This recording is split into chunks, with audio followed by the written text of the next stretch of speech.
দাহিয়াতুল কলবি মুসলমান হওয়ার পর হাউমাউ করে কান্না শুরু করে দিলেন।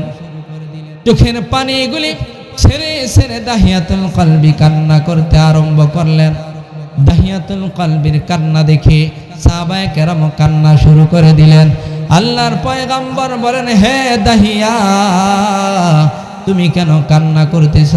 তুমি কেন কান্না করো? ব্যাপার কি? তোমাকে তো কেউ জোরপূর্বক মুসলমান বানায় নাই, তোমাকে জোর করে মুসলমান বানায় নাই। হে দাহিয়াতুল কলবি, তুমি নিজের ইচ্ছায় মুসলমান হয়েছ, তুমি কেন কান্না করো? দাহিয়াতুল কলবি বলে, ও পয়গম্বর, আমি ইতিপূর্বে এত গুনাহের কাজ করেছি, ওই গুনাহের কথা স্মরণ হয়ে গেছি, এই জন্য আমি কান্না করি। ও পয়গম্বর, জীবনে অনেক গুনাহ করেছি, আমার আল্লাহ কি আমার গুনাহ ক্ষমা করেছিনি? আমি এই জন্য কান্দি ও পয়গম্বর। আমার নিজের হাতে আমার অনেক মেয়ে সন্তানকে আমি জীবন্ত কবর দিয়েছি রে মুসলমান। জাহিলিয়াতের যুগে মেয়ে সন্তানকে, কন্যা সন্তানকে সহ্য করা হয় নাই। কন্যা সন্তান হলে অনেক বাবা নিজের হাতে কন্যা সন্তানকে মাটিতে পুঁতে ফেলছে, নাউজুবিল্লাহ। আর ইসলাম আসার পর, আমার আপনার পয়গম্বর আসার পর নারীদের অধিকার ফিরায় দিয়েছেন, সুবহানাল্লাহ। ইসলাম নারীদের অধিকার ফিরায় দিয়েছেন, জোরে বলেন না সুবহানাল্লাহ। মুসলমান ভাইরা আমার, দাহিয়াতুল কলবি বলে, ওগো পয়গম্বর, আমার অনেক মেয়ে সন্তানকে আমি নিজের হাতে দাফন করেছি, জীবিত আমি সন্তানকে মাটির মধ্যে পুঁতে ফেলেছি।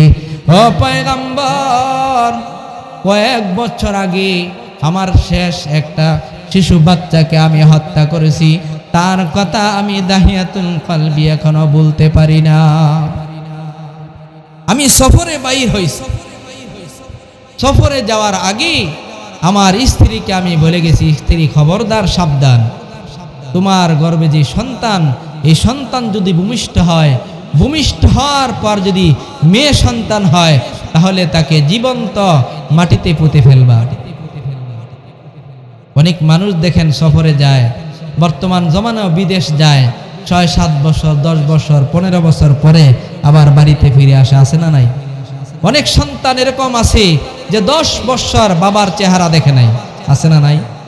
15 বছর সন্তান বাবার চেহারা দেখে না, বাবা প্রবাস।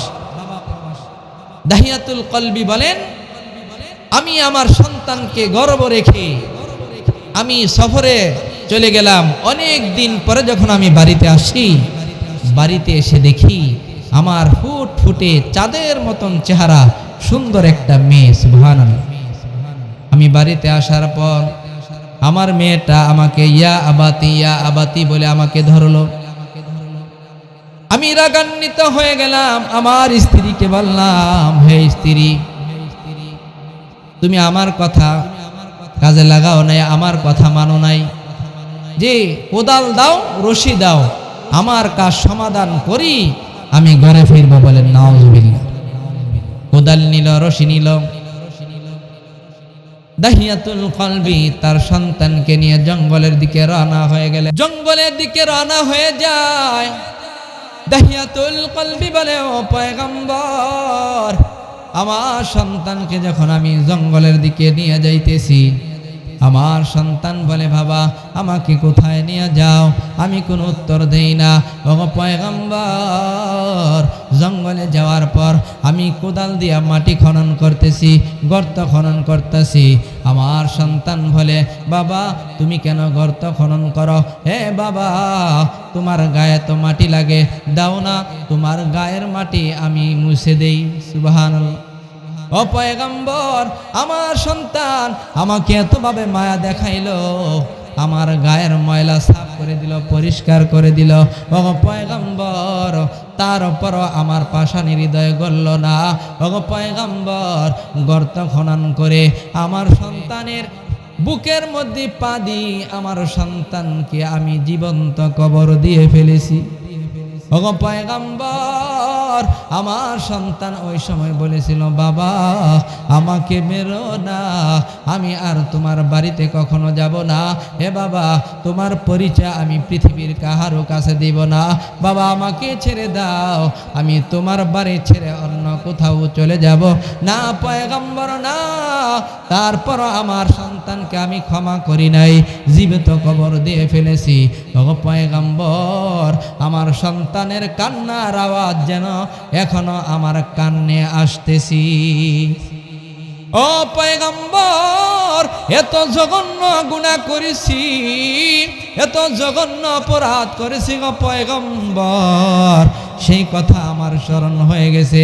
এই জন্যই তো পয়গম্বর আমি হাউমাউ করে কান্না করতেছি, সাহাবায়ে কেরামও কান্না করে, দাহিয়াতুল কলবি কান্না করে, পয়গম্বরও কান্না করে। মুসলমান ভাইরা আমার, আল্লাহ পাক রব্বুল আলামিনের দয়ার সাগরে ঢেউ উঠে গেছে। আল্লাহ পাক রব্বুল আলামিন জিব্রাইলকে পাঠিয়ে দিলেন, জিব্রাইল যাও আমার পয়গম্বরকে দাহিয়াতুল কলবির সুসংবাদ জানায়া দাও। হে মুসলমান ইমানদার, জিব্রাইল আলাইহিস সালাতু ওয়াস সালাম পয়গম্বরের কাছে হাজির। জিব্রাইল এসে বলে, ও পয়গম্বর, দাহিয়াতুল কলবে কালিমা পরে মুসলমান হওয়ার কারণে, ইসলাম ধর্ম গ্রহণ করার কারণে, অনুতপ্ত হওয়ার কারণে ও পয়গম্বর আল্লাহ তাআলা ঘোষণা করে দিয়েছেন, দাহিয়াতুল কলবের জিন্দেগীর সব গুনাহ আল্লাহ তাআলা ক্ষমা করে দিয়েছেন। সুবহানাল্লাহ বলেন। ইন্নাল্লাযীনা ইয়াতলুনা কিতাবাল্লাহ وأقاموا الصلاة وأنفقوا مما رزقناهم سرا وعلانية يرجون تجارة لن تبور। যে এই কালামের তেলাওয়াত যারা করবে, এটা এমন এক ব্যবসা, যেই ব্যবসার মধ্যে কখনো কোনো লস হয় না, শুধু লাভ আর লাভ। মুসলমান ভাইয়ারা আমার, যারা ইমানদার মুসলমান, তারা যদি এই কালাম থেকে একটা হরফ পড়ে, আলিফ লাম মিম তিনটা হরফ, ওযু সারা যদি কোনো বান্দা আল্লাহ তাআলার দামি কালাম থেকে একটা হরফ পড়ে, আল্লাহ তাআলা ওই বান্দার আমলনামায় কমপক্ষে 10টা নেকি লিখে দেন। আলিফ লাম মিম তিনটা হরফ, কোনো বান্দা যদি তিনটা হরফ পড়ে এবং শুনে, আল্লাহ পাক রব্বুল আলামিন ওই বান্দার আমলনামায় 30টা নেকি দিয়া দেন। সুবহানাল্লাহ। লাভ না লস?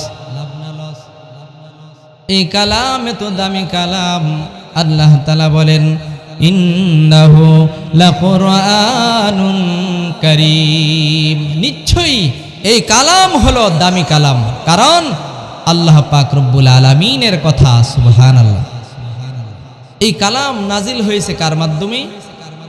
জিব্রাইল আলাইহিস সালাতু ওয়াস সালামের মাধ্যমে, ঠিক কিনা? আল্লাহ তাআলা বলেন, নাযালা বিহির রূহুল আমিন। আল্লাহ তাআলা বলেন, এই কালাম আমি নাজিল করেছি বিশ্বস্ত ফেরেশতার মাধ্যমে।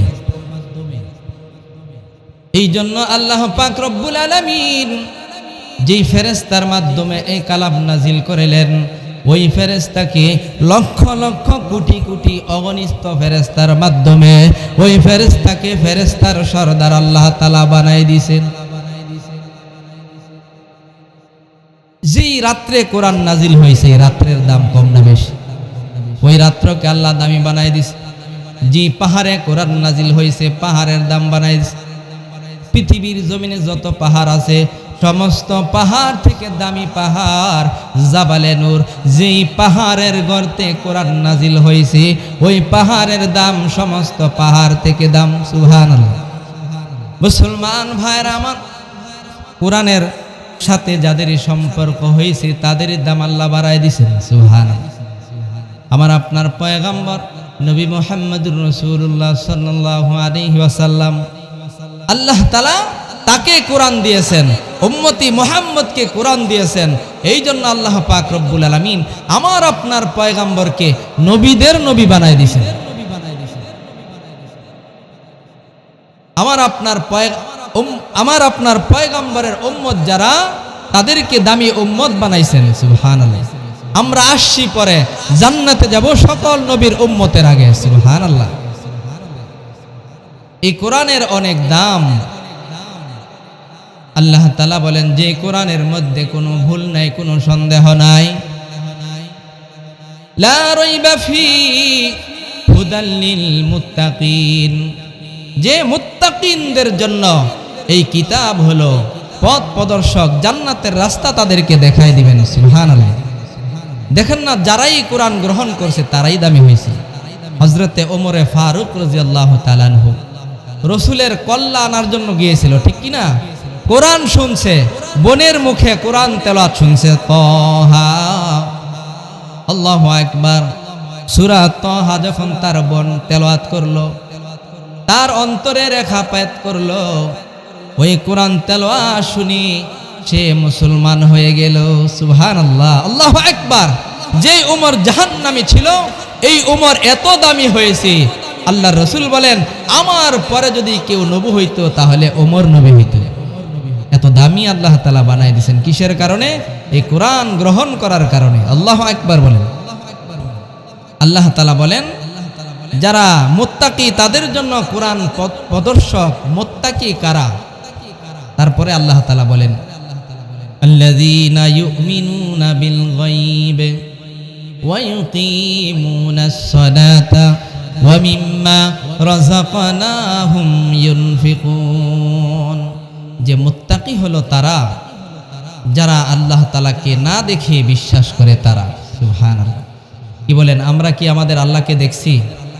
আমাদের আল্লাহ কয়জন? আমরা মনে প্রাণে বিশ্বাস করি আমাদের আল্লাহ একজন। জোরে বলেন, ঠিক কি না? কোন জাতি বলে আল্লাহ দুইজন, কেউ বলে আল্লাহ তিনজন। আর যারা হিন্দু তাদের তো মাবুদের অভাবও নেই, ঠিক কিনা বলেন? এই যে আবুল সরকার, সে একটা কথা বলেছিল যে এক আল্লাহ না হয়ে যদি 10-20টা আল্লাহ হইতো, আল্লাহ তাহলে তোমার দাম বাইরে নিত। বলেন না নাউজুবিল্লাহ? কি বলেন, এক আল্লাহর অধিক আল্লাহ যদি হইতো, কি বলেন, গন্ডগোল থামতো না বাড়তো? কি বলেন, দেশের মধ্যে যদি দুইজন প্রধানমন্ত্রী থাকে, একজনের সাথে আরেকজনের মিল নাই, ঠিক কিনা? যদি আল্লাহ দুইজন হইতো তাহলে এক আল্লাহ বলতো আজকে বৃষ্টি দে, আরেক আল্লাহ বলতো বৃষ্টির দরকার নাই, ঠিক কিনা? এরকম ভাবে ঝগড়া লাগতো। আল্লাহ তাআলা কোরআনে কারিমের মধ্যে বলেন যে একের অধিক যদি মালিক থাকতো, আল্লাহ থাকতো, তাহলে আসমান ভেঙে চূর্ণ বিচূর্ণ হয়ে যেত। সুবহানাল্লাহ, আল্লাহু আকবার বলেন। আল্লাহ তাআলা বলেন, যারা আমাকে না দেখে বিশ্বাস, গায়েবের প্রতি বিশ্বাস স্থাপন করে, তারাই হলো মুত্তাকি। সুবহানাল্লাহ। আল্লাহ তাআলা বলেন, গোলাম আমাকে তালাশ করো, আমার পরিচয় খুঁজো। তুমি আমার সৃষ্টির দিকে তাকাও, আমার পরিচয় পাইবা। হে বান্দা, তোমার দেহের দিকে তাকাও, আমার পরিচয় পেয়ে যাইবা। বান্দা দেখো কত সুন্দর করে আমি তোমাকে সৃষ্টি করেছি। যেখানে নাক দেওয়ার দরকার সেখানে আমি নাক দিছি, যেখানে ঠোঁট দেওয়ার দরকার, মুখ দেওয়ার দেখার সেখানে আমি দিয়েছি। সামনে তোমাকে চোখ দিয়েছি, যেখানে চোখের দরকার আমি সেখানে চোখ দিয়েছি, ঠিক কিনা? আল্লাহ তাআলা বলেন, বান্দা আমার সৃষ্টির দিকে তাকাও, আমার সৃষ্টি কত সুন্দর। সুবহ কি সূরজ মে হায় তু, শাম কি সূরজ মে হায় তু, ফুল কি রঙে মে হায় তু, ফুল কি খুশবু মে হায় তু। আল্লাহু আকবার। এক আল্লাহর ওলি বলেন যে সকাল বেলা যখন সূর্য উদিত হয়, সুবহ কি সূরজ মে হায় তু, শাম কি সূরজ মে হায় তু। সকাল বেলা যখন সূর্য উদিত হয়, আমি যখন সূর্যের দিকে তাকাই, আমি আমার মাওলার পরিচয় পাই।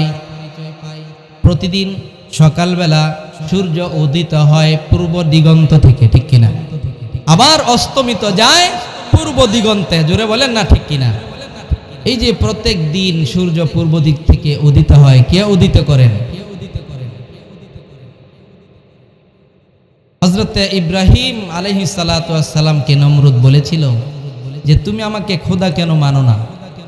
ইব্রাহিম আলাইহিস সালাতু ওয়াস সালাম বলেছিলেন, তুমি তো আমার খোদা হতে পারো না। কেন? যে আমার আল্লাহ তো তিনি যিনি আসমান বানাইছে, যিনি জমিন বানাইছে, যিনি হায়াতের মালিক, যিনি মৌতের মালিক, তিনিই হলো আমাদের খোদা, ঠিক কিনা? ইব্রাহিম আলাইহিস সালাতু ওয়াস সালাম যখন নমরুদকে এই কথা বললেন, নমরুদ বলে যে ইব্রাহিম, আমিও তো মারতে পারি, আমিও তো জীবন দিতে পারি। কিভাবে? যে জেলখানা থেকে দুইজন ফাঁসির আসামিকে বাহির করলো, বাহির করে বলতেছে, দেখো আমি একজনকে হত্যা করে ফেললাম আর আরেকজনকে মুক্তি দিয়ে দিলাম, আমিও তো বাঁচাইতে পারি, মারতে পারি। বলেন নাউজুবিল্লাহ।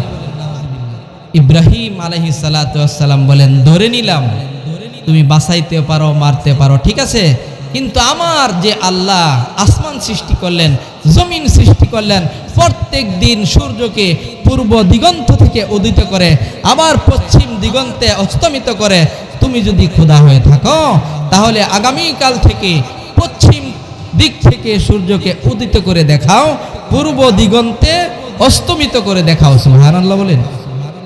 নবী তো হিকমতওয়ালা নবী, যারা বলেন না ঠিক কিনা? কি বলেন? নমরুদের ক্ষমতা আছে, তার বাবার ক্ষমতা আছে, সমস্ত ক্ষমতার মালিক কে? তখন নমরুদ হতভম্ব হয়ে গেল, কারণ নমরুদের দ্বারা এটা কখনো সম্ভব হতে পারে না। যারা বলেন না ঠিক কিনা? মুসলমান ভাইরা আমার, আল্লাহর ওলি বলেন, গোলাম সুবাহ কি सूरज में है तू, शाम की सूरज में है तू, फूलों की रंग में है तू, फूलों की खुशबू में है तू। যে আমি যখন সকালবেলা সূর্য উদিত হয়, আমি যখন সূর্যের দিকে তাকাই, আমি আমার মাওলার পরিচয় পেয়ে যাই। হে গোলাম, আবার যখন পশ্চিম দিকে সন্ধ্যাবেলা সূর্য যখন অস্তমিত হয়ে যায়, আমি আল্লাহ তাআলার পরিচয় পেয়ে যাই। আমি যখন ফুলের রঙের দিকে তাকাই, এত রং বেরঙের ফুল কে সৃষ্টি করেছে? ফুল কি রঙে মে হায় তু, ফুল কি খুশবু মে হায় তু। আল্লাহর ওলি বলেন যে আমি যখন ফুলের রঙের দিকে তাকাই, কত সুন্দর সুন্দর ফুল নার্সারিতে গেলে দেখা যায়, ঠিক কিনা? কত রং বেরঙের ফুল, তাদের নামও আমরা জানি না, ঠিক কিনা বলেন? আল্লাহর ওলি বলেন, আমি যখন ফুলের রঙের দিকে তাকাই, আমি আমার মাওলার পরিচয় পেয়ে যাই। আমি যখন ফুলের ঘ্রাণ নেই, এক এক ফুলের এক এক ঘ্রাণ, আল্লাহু আকবার। আমি যখন ফুলের রঙের দিকে তাকাই, আমি মাওলার পরিচয় পাই। আমি যখন ফুলের ঘ্রাণ নেই, ঘ্রাণের দিকে যখন তাকিয়ে আমি আমার মাওলার পরিচয় পেয়ে যাই। সুবহানাল্লাহ, আল্লাহু আকবার। সৃষ্টি করেছেন কি? এই যে দেখেন, আমরা এখানে যারা আছি, একজনের চেহারার সাথে আরেকজনের মিল আছে। পৃথিবীর জমিনে কোটি কোটি মানুষ, একজনের চেহারার সাথে আরেকজনের চেহারার মিল নাই। যদিও কিছু মিল থাকে, কথার ধরনের মিল নেই। পর্দার আড়ালে যদি কেউ কথা বলে, আমি জানতে পারি সে কে কথা বলতেছে, ঠিক কিনা? আল্লাহু আকবার। এই যে কণ্ঠ, এই যে চেহারার বেমিল কে করেছেন? আল্লাহু আকবার। যদিও চেহারার মিল থাকে, কিন্তু এই যে আঙ্গুলের টিপ, এই আঙ্গুলের টিপ কোটি কোটি মানুষ, একজনের মানুষের সাথে আরেকজনের মানুষের কি নাই? মিল নাই। আল্লাহু আকবার বলেন। সৃষ্টি করেছেন কে? আল্লাহু আকবার, আল্লাহু আকবার। আল্লাহ তাআলা বলেন, গোলাম আমার পরিচয় খোঁজো।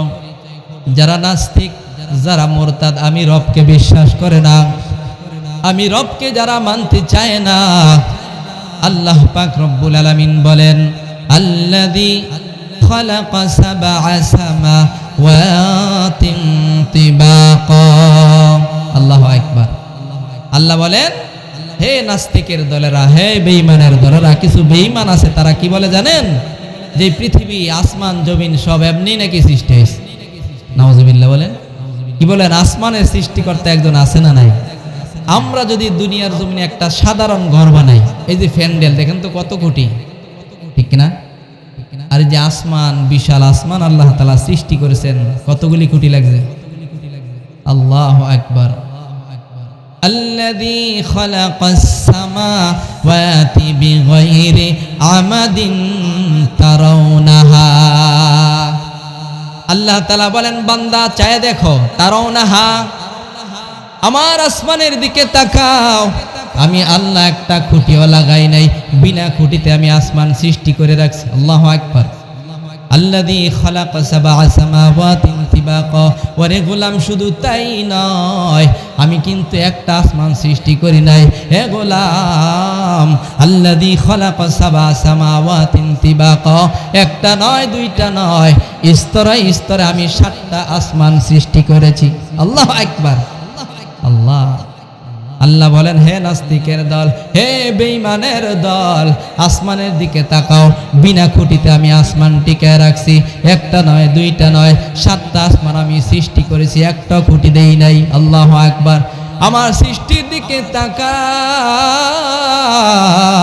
তোমাদের দৃষ্টি ফিরে আসবে, কিন্তু আমার সৃষ্টির মধ্যে কখনো ভুল ধরতে পারবা না। আল্লাহু আকবার বলবেন না? এই হলো আমার আপনার রব। আল্লাহু আকবার। আল্লাহ তাআলা বলেন, যারা গায়বের প্রতি বিশ্বাস স্থাপন করে তারাই হলো কি? মুত্তাকি। কারা কি? মুত্তাকি। জোরে বলেন, তারা কি? মুত্তাকি। আর মুত্তাকি বান্দা যারা হবে, আল্লাহ পাক রব্বুল আলামিন তাদের জন্য বিশাল পুরস্কারের ব্যবস্থা করে রাখছেন। আল্লাহ তাআলা বলেন, ওয়ালিমান খাফা মাকামা রাব্বিহি জান্নাতান।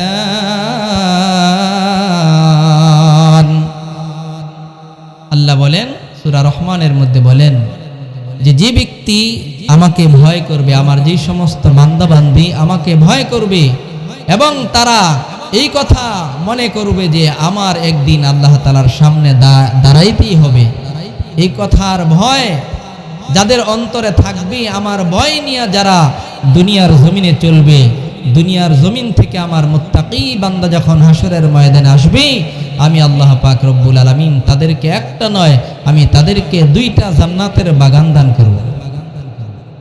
আমি এমন জান্নাত দান করব যে জান্নাতের একটা ইট হবে স্বর্ণের, আরেকটা ইট হবে রূপার। সুবহানাল্লাহ। একটা বিল্ডিং হবে স্বর্ণের, আরেকটা বিল্ডিং হবে রূপার। যারা বলেন না সুবহানাল্লাহ। মাসালুল জান্নাতিল্লাতী ওয়াইদাল মুত্তাকুন ফিহা আনহারুম মিন মাইন গায়রি আসিন ওয়া আনহারুম মিন লাবানিন লাম ইয়াতাগায়্যার তা'আমু ওয়া আনহারুম মিন খামরিন লাযযাতিন লিশ-শারিবিন ওয়া আনহারুম মিন আসালিম মুসাফফা। আল্লাহু আকবার। আল্লাহ তাআলা বলেন, আমি মুত্তাকি বান্দা যারা, তাদের জন্য এমন জান্নাত আমি তৈরি করে রাখছি, যেই জান্নাতের তল দেশ দিয়া ঝর্ণা চালু থাকবে, নহর চালু থাকবে। সুবহানাল্লাহ বলেন। কিসের নহর থাকবে? আল্লাহ পাক রব্বুল আলামিন বলেন, শস্য পানির নহর থাকবে, দুধের নহর থাকবে, যে দুধের মধ্যে কোনো ভেজাল নাই। দুনিয়ার দুধের মধ্যে ভেজাল আছে না নাই? পানি মিক্সচার করে না, না করে না? কয় আমি স্বচ্ছ দুধের নহর জান্নাতের নিচ দিয়া আমি জারি রাখবো। সুবহানাল্লাহ। এবং শরাবের নহর, দুনিয়ার জমিনে যারা মদ পান করে মাতাল হয়ে যায়, ঠিক কিনা বলেন? স্ত্রীকে মা বলে ডাকে, আছে না নাই? মাতাল হয়ে যায়, মাথা ঠিক থাকে না। আল্লাহ তাআলা বলেন, আমি জান্নাতের মধ্যে এমন এক মদের ব্যবস্থা করব যে মদ খাইলে মানুষ মাতলামি করবে না, শুধু মজা আর মজা হবে। সুবহানাল্লাহ। শরবত। এবং আল্লাহ তাআলা বলেন, আমি মধুর নহর তাদেরকে দান করব, যেই স্বচ্ছ মধু, যেই মধুর মধ্যে কোনো ভেজাল নাই, ঠিক কিনা বলেন? দুনিয়ার মধুর মধ্যে ভেজাল আছে না নাই? সঠিক মধু খুঁজে পাওয়া মুশকিল। একজন বলতেছে যে আমার শ্বশুর বাড়ির মধুর চাক ভাঙছে, আমি কিন্তু আমার একটু দিয়েন খাঁটি মধু। ওইটার মধ্যে সন্দেহ আছে, কে যে বেজাল নিয়ে গাছে উঠে, বালতির মধ্যে বেজাল নিয়ে কি করে? গাছে উঠে। তাইলে সঠিক মধু পাওয়াটা কঠিন দুনিয়ার জমিনে, ঠিক কিনা? আল্লাহ তাআলা বলেন, বান্দা তুমি যদি আমাকে ভয় করে চলো, মুত্তাকি হয়ে দুনিয়ার জমিন থেকে আসতে পারো, আমি আল্লাহ পাক রব্বুল আলামিন এমন মধুর নহর তোমাকে দান করব, স্বচ্ছ মধুর, যেই মধুর মধ্যে কোনো ভেজাল নাই। জোরে বলেন না সুবহানাল্লাহ। মা লা আইনুন রাআত ওয়ালা উযুনুন সামিআত ওয়ালা খাতারা আলা কলবি বাশার। আল্লাহু আকবার। আল্লাহ রাসূল বলেন, যারা মুত্তাকি পরহেজগার বান্দা হবে তাদের জন্য আল্লাহ তাআলা এমন জান্নাত তৈরি করে রাখছেন যে জান্নাতের কল্পনা কোনো অন্তর করতে পারে না। সুবহানাল্লাহ। মা লা আইনুন রাআত ওয়ালা উযুনুন সামিআত, এমন জান্নাত আল্লাহ তাআলা তৈরি করে রাখছেন যে কোনো চক্ষু কখনো এই নিয়ামত দেখে নাই, দেখবেও না। এবং এমন জান্নাত আল্লাহ তাআলা সৃষ্টি করে রাখছেন যে কোনো কান ওই জান্নাতের কথা শ্রবণ করে কখনো শেষ করতে পারবে না। এমন জান্নাত আল্লাহ তাআলা সৃষ্টি করে রাখছেন যে জান্নাতের কল্পনা করে কখনো কোনো মানুষ শেষ করতে পারবে না। সুবহানাল্লাহ বলেন, আল্লাহু আকবার। বান্দাকে আল্লাহ বিশাল জান্নাতের মালিক বানাইবেন। কেমন জান্নাত হবে? আল্লাহ তাআলা হযরতে জিবরাইল আলাইহিস সালাতু ওয়াস সালামকে যখন সৃষ্টি করলেন, যে জমিনে তার পা, আসমানে মাথা, সুবহানাল্লাহ, তার পাখা পৃথিবীর এক প্রান্ত থেকে আরেক প্রান্ত, বিশাল দেহের অধিকারী জিবরাইল আলাইহিস সালাতু ওয়াস সালাম আল্লাহ তাআলাকে বলেন, আল্লাহ, আমার থেকে আরো উত্তম আকৃতির আপনি কাউকে সৃষ্টি করেছেন? আল্লাহ তাআলা বলেন, জিবরাইল, না, আমি তোমাকে উত্তম আকৃতিতে সৃষ্টি করেছি। সুবহানাল্লাহ। তখন জিবরাইল আলাইহিস সালাতু ওয়াস সালাম নামাজে দাঁড়িয়ে গেলেন শুকরিয়া আদায় করার জন্য। 2 রাকাত নামাজ পড়ছেন, এক এক রাকাতে 1000 বছর অতিক্রম হয়ে গেছে। সুবহানাল্লাহ। যে 2 রাকাত নামাজে কয় হাজার বছর? 2000 বছর অতিক্রম হয়েছে। এত বড় লম্বা নামাজ থেকে ফারেক হওয়ার পর আল্লাহ তাআলা বলেন, জিবরাইল, তুমি যে ইবাদত করেছো, আমার প্রাপ্য অনুযায়ী ইবাদত করেছো, কিন্তু জিবরাইল শুনে নাও, আখিরি জামানার পয়গম্বর নবী মুহাম্মদুর রাসূলুল্লাহ সাল্লাল্লাহু আলাইহি ওয়াসাল্লামের উম্মতেরা অল্প সময়ের ভিতরে 2 রাকাত নামাজ পড়বে, ফজরের নামাজ পড়বে। আমার কাছে তাদের এই নামাজ এত পছন্দ হবে, তোমার এই 1000 বছরের নামাজ থেকে তাদের নামাজ আমার কাছে বেশি পছন্দ হবে। জিবরাইল বলে, আল্লাহ, ইহার কারণ কি? আল্লাহ তাআলা বলেন, জিবরাইল, তুমি যে নামাজ পড়েছ, তুমি আমার নেয়ামতের শুকরিয়া আদায় করেছো। আমি তোমাকে হুকুম করি নাই নামাজ পড়ার জন্য, কিন্তু আমার মুহাম্মদের উম্মতেরা অল্প সময়ের ভিতরে আমার হুকুম পালন করবে, এই জন্য তাদের নামাজের এত পাওয়ার হবে। জিবরাইল বলেন, আল্লাহ, তাদেরকে এই নামাজের বদলতে আপনি কি দান করবেন? আল্লাহ তাআলা বলেন, জিবরাইল, আমি আমার মুহাম্মদের উম্মতদেরকে বিশাল জান্নাতের মালিক বানাই দেব। জিবরাইল বলে, আল্লাহ, আমি ওই জান্নাতটা আমি একটু দেখতে চাই। আল্লাহ তাআলা বলেন, ঠিক আছে, দেখে আসো। অনুমতি দেওয়া হলো। জিবরাইল আলাইহিস সালাতু ওয়াস সালামের পাখার এত পাওয়ার ছিল, এত গতি ছিল, যখনই শুধু উড়ার জন্য ডানাসমূহ খুলতেন 3000 বছরের রাস্তা অতিক্রম করতেন। হযরতে জিবরাইল আলাইহিস সালাতু ওয়াস সালাম উড়তে লাগলেন, জান্নাতের গেট থেকে উঠতে আরম্ভ করলেন। একদিন নয়, 2 দিন নয়, 300 বছর পর্যন্ত জান্নাতটা ভ্রমণ করলেন। কয় শত বছর? 300 বছর পর জিবরাইল আলাইহিস সালাতু ওয়াস সালাম উড়তে উড়তে ক্লান্ত হয়ে গেলেন। জান্নাতের একটা গাছের ছায়ায় সাজদায় পড়ে আল্লাহ তাআলাকে বলে, আল্লাহ, মুহাম্মদের উম্মতদেরকে নামাজের বদলতে যেই জান্নাত দান করবেন, আল্লাহ, আমি ওই জান্নাতের কতটুকু আসতে পারলাম, কতটুকু অংশ আসতে পারলাম? আল্লাহ তাআলা বলেন, জিবরাইল, তোমাকে যদি আরো শক্তি দান করি, আরো যদি 300 বছর পর্যন্ত উঠতে থাকো, হে জিবরাইল, শুনে রাখো, আমি আমার মুহাম্মদের উম্মতদেরকে অল্প সময়ের 2 রাকাত নামাজের বদলতে যেই জান্নাত দান করব, ওই জান্নাতের 10 ভাগের 1 ভাগও তুমি উড়ে শেষ করতে পারবে না। আর জোরে বলেন না সুবহানাল্লাহ। আল্লাহু আকবার। তাহলে এই মুমিন বান্দার জন্য, মুত্তাকি বান্দার জন্য আল্লাহ তাআলা বিশাল জান্নাতের ব্যবস্থা করে রাখছেন। সুবহানাল্লাহ বলবেন। মুসলমান ভাইরা আমার, যারা আল্লাহ তাআলাকে ভয় করে তারা হলো মুত্তাকি। যারা আল্লাহ তাআলাকে ভয় করে, জাহান্নামের আগুনের ভয় করে, নিজের গুনাহ থেকে পানা চায়, তারা মুত্তাকি হয়ে যায়। গুনাহ তা আল্লাহ তাআলা ক্ষমা করে দেন।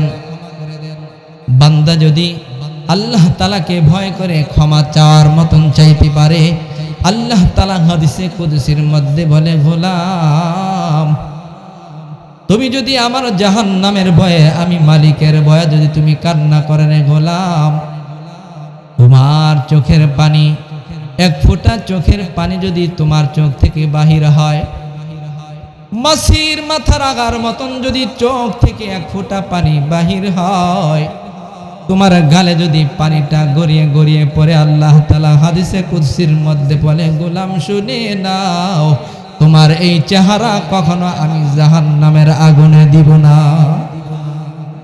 মুত্তাকি বান্দার এত দাম। আল্লাহ তাআলাকে যারা ভয় করে চোখের পানিগুলি ছেড়ে ছেড়ে কান্না করে, মালিক জীবনে অনেক গুনাহ করেছি রে মালিক, ক্ষমা করে দাও। আল্লাহ তাআলা বলেন, বান্দা তোমার চোখের পানি নাকের আগায় আসার আগে আগে তোমার জিন্দেগীর গুনাহ মাফ। আল্লাহ তাআলার এক বান্দা আল্লাহ তাআলা কেমন ভয় করেছে, আল্লাহর পয়গম্বর বলেন, হে সাহাবে কেরাম শুনো, আগের জামানায় একজন আল্লাহ তাআলার বান্দা ছিল, গুনাহ করেছে, অনেক গুনাহ করেছে, নিজের নফসের উপর গুনাহ করেছে। আল্লাহ তাআলা বলেন, গোলাম যারাই নিজের নফসের উপর জুলুম অত্যাচার করেছ, বান্দা আসো আসো, আমার রহমত থেকে নৈরাশ হয়ো না, লা তাকনাতু মির রাহমাতিল্লাহ। বান্দা আমার দরবারে আসো। হে গোলাম তুমি যদি আমার দিকে আধা হাত অগ্রসর হও, আমি মাওলা তোমার দিকে এক হাত অগ্রসর হই। বান্দা তুমি যদি আমার দিকে এক হাত অগ্রসর হও, আমি আল্লাহ তোমার দিকে দুই হাত অগ্রসর হই। হে গোলাম তুমি যদি আমার দিকে হেঁটে হেঁটে আসো, আমার রহমত তোমার দিকে দৌড়ে এসে, বান্দা আমার রহমত তোমাকে কোলে উঠায়া নেয়। মাগফিরাত দা রদ উমিদ আজল তুফে তো যাকে খুদ ফর মুদাইলা তকনাতু। আল্লাহু আকবার। ইয়া ইলাহি তু মেরা রহমান হ্যায়, ইয়া ইলাহি তু মেরা রহিম হ্যায়, ইয়া ইলাহি তু মেরা গফফার হ্যায়, ইয়া ইলাহি তু মেরা সাত্তার হ্যায়। আল্লাহু আকবার। আল্লাহর পয়গম্বর বলে, হে সাহাবা কেরাম শুনে নাও, আগের জামানায় এক বান্দা ছিল, নিজের নফসের উপর জুলুম করেছি, অনেক গুনাহ করেছি। যখন তার মৃত্যুর সময় চলে আসছে, তার হুঁশ আসছে, হায় হায় আমি জীবনে কত গুনাহ করলাম, নিজের নফসের উপর কত জুলুম অত্যাচার করলাম। আল্লাহ তাআলা যদি আমাকে গুনার জন্য পাকড়াও করি, আমার নিস্তার নাই, আমার উপায় নাই। ওই গোলাম আল্লাহ তাআলাকে ভয় পাইতে লাগলো। সন্তানদেরকে ডেকে ডেকে বলে, হে সন্তানেরা আসো, এদিকে আসো।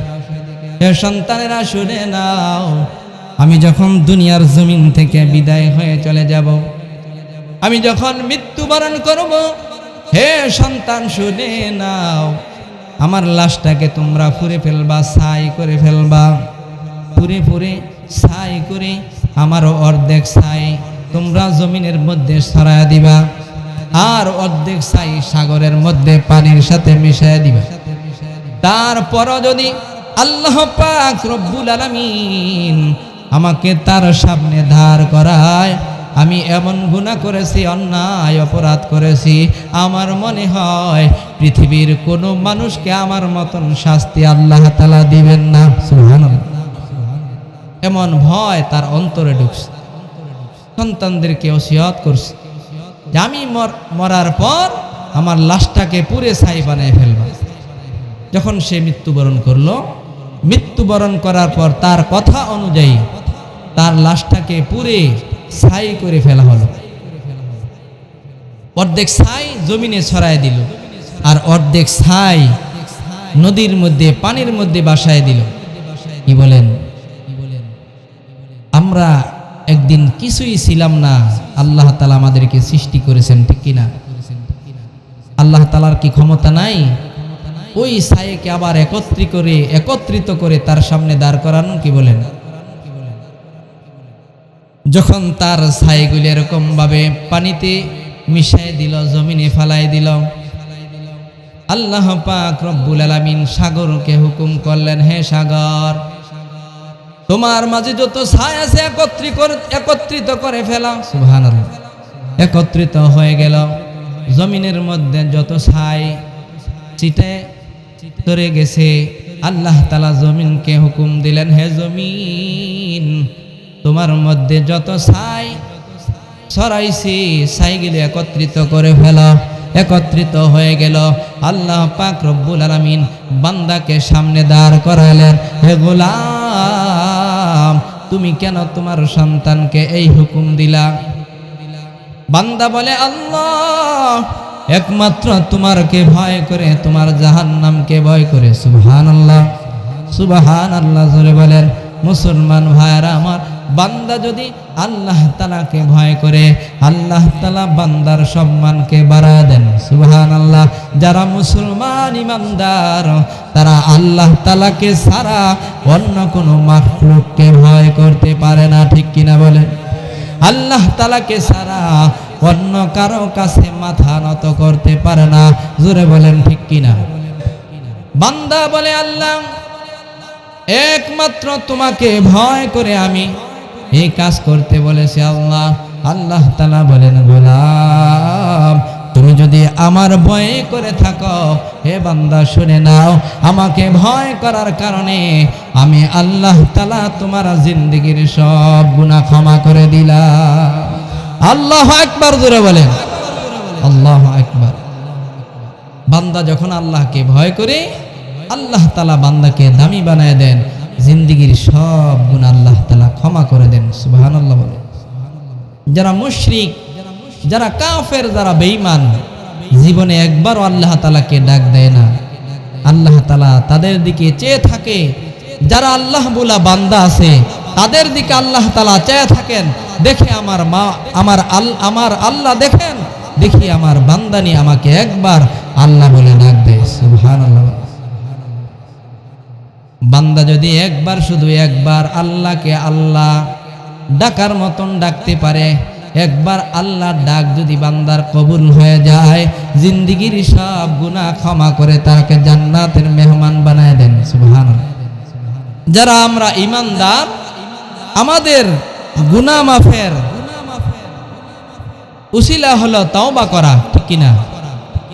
আল্লাহ তাআলার কাছে যদি বান্দা তওবা করে, আল্লাহ তাআলা বান্দার জিন্দেগীর সব গুনাহ ক্ষমা করে দেন।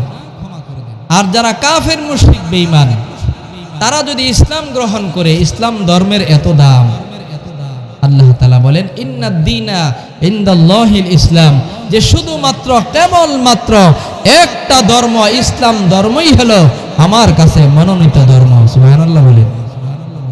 পৃথিবীর জমিনে যত নবী রাসূল আসছে, তারা কোন ধর্মের দাওয়াত দিয়েছেন বলেন? শুধু ইসলাম ধর্মের, ঠিক কিনা? যে কোনো নবী আসেনি যে অন্য ধর্মের দাওয়াত দিছে? হ্যাঁ, হিন্দু ধর্মের দাওয়াত দিছে এমন কোন নবী আছে? তাহলে বোঝা গেল এই ধর্মই সত্য ধর্ম। 1,00,000 বা 2,24,000 পয়গাম্বর পৃথিবীর জমিনে আল্লাহ তাআলা প্রেরণ করেছেন। সমস্ত নবীরা একই কালিমার দাওয়াত দিয়েছেন, লা ইলাহা ইল্লাল্লাহ। যারা এই কালিমা গ্রহণ করেছে তারাই দামি হয়ে গেছে। জোরে বলেন না, ঠিক কিনা? যারা কাফের, মুশরিক, বেঈমান, তারা যদি কালিমা গ্রহণ করে, আল্লাহ তাআলা তাদের কালিমা কবুল করে তাকে জান্নাতের মেহমান বানায় দেন। আল্লাহ রাসূল একবার দোয়া করলেন যে, আল্লাহ, আবু লাহাব অথবা দাহিয়াতুল কলবিকে তুমি ইসলামের জন্য কবুল করে ইসলামের শক্তিকে বাড়ায় দাও। সুবহানাল্লাহ। কি বলেন? আল্লাহ রাসূলের দোয়া কি বৃথা যেতে পারে? আল্লাহ রাসূল দোয়া করলেন, আল্লাহ, আবু লাহাবকে না হয় দাহিয়াতুল কলবিকে ইসলামের জন্য কবুল করো। আল্লাহ তাআলা দাহিয়াতুল কলবিকে কবুল করলেন।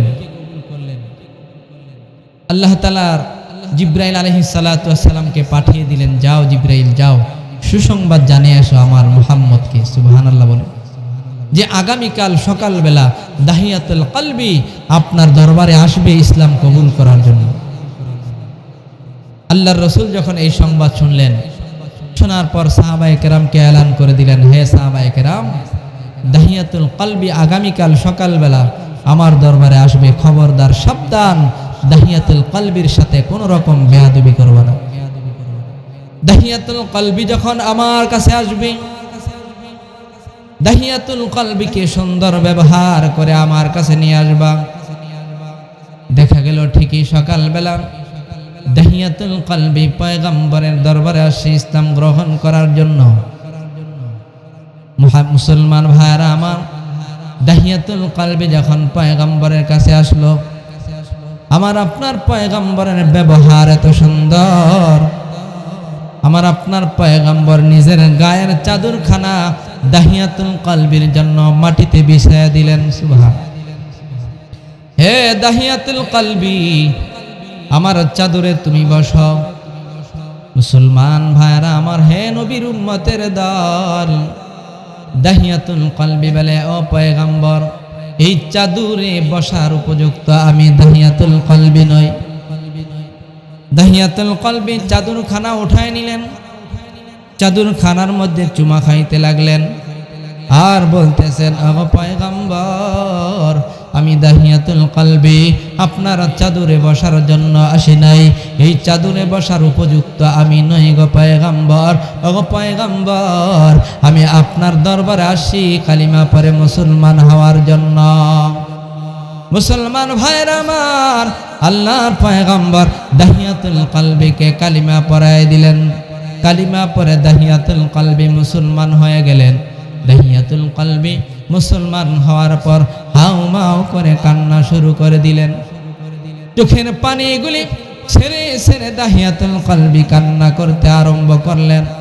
দাহিয়াতুল কলবির কান্না দেখে সাহাবায়ে কেরাম কান্না শুরু করে দিলেন। আল্লাহর পয়গম্বর বলেন, হে দাহিয়া, তুমি কেন কান্না করতেছ? তুমি কেন কান্না করো? ব্যাপার কি? তোমাকে তো কেউ জোরপূর্বক মুসলমান বানায় নাই, তোমাকে জোর করে মুসলমান বানায় নাই। হে দাহিয়াতুল কলবি, তুমি নিজের ইচ্ছায় মুসলমান হয়েছ, তুমি কেন কান্না করো? দাহিয়াতুল কলবি বলে, ও পয়গম্বর, আমি ইতিপূর্বে এত গুনাহের কাজ করেছি, ওই গুনাহের কথা স্মরণ হয়ে গেছি, এই জন্য আমি কান্না করি। ও পয়গম্বর, জীবনে অনেক গুনাহ করেছি, আমার আল্লাহ কি আমার গুনাহ ক্ষমা করেছিনি? আমি এই জন্য কান্দি। ও পয়গম্বর, আমার নিজের হাতে আমার অনেক মেয়ে সন্তানকে আমি জীবন্ত কবর দিয়েছি রে মুসলমান। জাহিলিয়াতের যুগে মেয়ে সন্তানকে, কন্যা সন্তানকে সহ্য করা হয় নাই। কন্যা সন্তান হলে অনেক বাবা নিজের হাতে কন্যা সন্তানকে মাটিতে পুঁতে ফেলছে, নাউজুবিল্লাহ। আর ইসলাম আসার পর, আমার আপনার পয়গম্বর আসার পর নারীদের অধিকার ফিরায় দিয়েছেন, সুবহানাল্লাহ। ইসলাম নারীদের অধিকার ফিরায় দিয়েছেন, জোরে বলেন না সুবহানাল্লাহ। মুসলমান ভাইরা আমার, দাহিয়াতুল কলবি বলে, ও পয়গম্বর, আমার অনেক মেয়ে সন্তানকে আমি নিজের হাতে দাফন করেছি, জীবিত আমি সন্তানকে মাটির মধ্যে পুঁতে ফেলেছি। ও পয়গম্বর, কয়েক বছর আগে আমার শেষ একটা শিশু বাচ্চাকে আমি হত্যা করেছি, তার কথা আমি দাহিয়াতুল কলবি এখনো বলতে পারি না। আমি সফরে বাইর হইছি, সফরে যাওয়ার আগে আমার স্ত্রীকে আমি বলে গেছি, স্ত্রী খবরদার, সাবধান, তোমার গর্ভে যে সন্তান, এই সন্তান যদি ভূমিষ্ঠ হয়, ভূমিষ্ঠ হওয়ার পর যদি মেয়ে সন্তান হয়, তাহলে তাকে জীবন্ত মাটিতে পুঁতে ফেলবা। অনেক মানুষ দেখেন সফরে যায়, বর্তমান জমানাও বিদেশ যায়, 6-7 বছর, 10 বছর, 15 বছর পরে আবার বাড়িতে ফিরে আসে, আছে না নাই? অনেক সন্তান এরকম আছে যে 10 বছর বাবার চেহারা দেখে নাই, আছে না নাই? 15 বছর সন্তান বাবার চেহারা দেখে না, বাবা প্রবাস। দাহিয়াতুল কলবি বলেন, আমি আমার সন্তানকে গর্ব রেখে আমি সফরে চলে গেলাম। অনেক দিন পরে যখন আমি বাড়িতে আসি, বাড়িতে এসে দেখি আমার ফুটফুটে চাঁদের মতন চেহারা সুন্দর একটা মেয়ে। সুবহানাল্লাহ। আমি বাড়িতে আসার পর আমার মেয়েটা আমাকে ইয়া আবাতি বলে আমাকে ধরলো। আমি রাগান্বিত হয়ে গেলাম। আমার স্ত্রীকে বললাম, হে স্ত্রী, তুমি আমার কথা কাজে লাগাও নাই, আমার কথা মানো নাই, যে কোদাল দাও, রশি দাও, আমার কাজ সমাধান করি আমি ঘরে ফিরবো। বলেন নাউজুবিল্লাহ। কোদাল নিল, রশি নিল। দাহিয়াতুল কলবি তার সন্তানকে নিয়ে জঙ্গলের দিকে রওনা হয়ে গেলে, জঙ্গলের দিকে রওনা হয়ে যায়।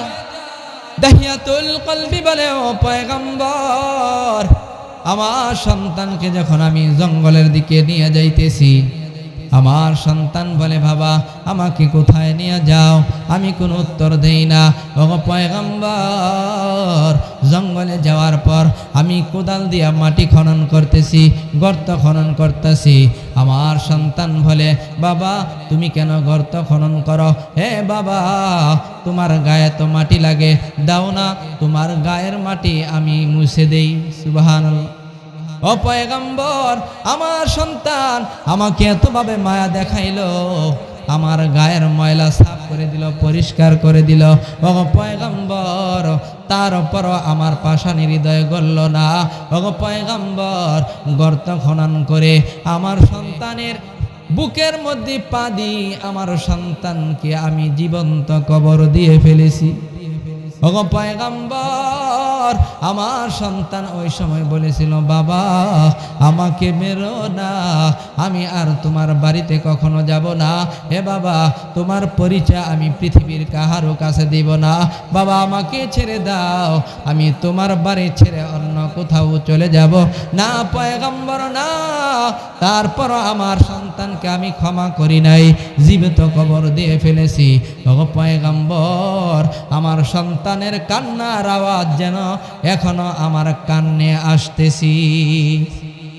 ও পয়গম্বর, এত জঘন্য গুনাহ করেছি, এত জঘন্য অপরাধ করেছি গো পয়গম্বর, সেই কথা আমার স্মরণ হয়ে গেছে। এই জন্যই তো পয়গম্বর আমি হাউমাউ করে কান্না করতেছি, সাহাবায়ে কেরাম কান্না করে, দাহিয়াতুল কলবি কান্না করে, পয়গম্বরও কান্না করে। মুসলমান ভাইরা আমার, আল্লাহ পাক রব্বুল আলামিনের দয়ার সাগরে ঢেউ উঠে গেছে। আল্লাহ পাক রব্বুল আলামিন জিব্রাইলকে পাঠিয়ে দিলেন, জিব্রাইল যাও আমার পয়গম্বরকে দাহিয়াতুল কলবির সুসংবাদ জানায়া দাও। হে মুসলমান ইমানদার, জিব্রাইল আলাইহিস সালাতু ওয়াস সালাম পয়গম্বরের কাছে হাজির।